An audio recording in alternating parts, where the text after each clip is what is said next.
What's up, everybody? We got a new episode of the Terminal List Dark Wolf coming off a couple of explosive episodes. Let's dive into episode 6.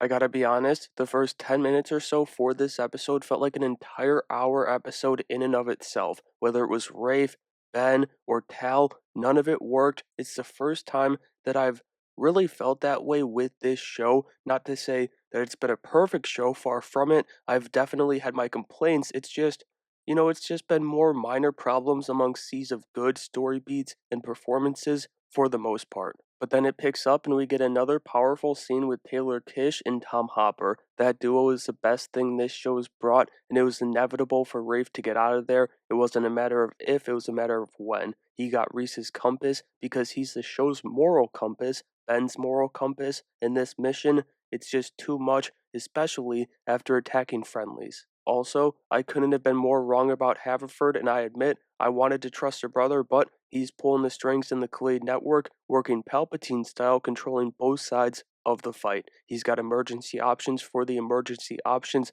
on his plans, and I don't care if I was wrong about him, Haverford, he was still a great character. But part of those emergency plans, I think, show another way Ben gets trapped into betraying Reese in the main show, and really, that was the entire point of this spin-off show. It's why I showed up to watch it, handing over the nuclear capabilities to an enemy nation, and Haverford trying to throw the blame on the team with the CIA, even though they're most likely gonna stop him in the finale and probably clear their names, we'll see, but it could just be the final nail in Ben's coffin. A part of me is thankful that Haverford sent them in there too, because the boys just laying fire on that plane rocked. You've got a banger of a song adding onto this scene, and then a stone cold finish from Ben. I loved how he just worked in silence on the plane, knowing that Haverford, who's on the other end of that call, would understand that language, and on top of that, we got Rafe backing the boys from afar. We're back. Despite the bumpy start this week, that was another solid episode for the show. It was able to find its footing, and Haverford, I said I wanted to trust the guy, but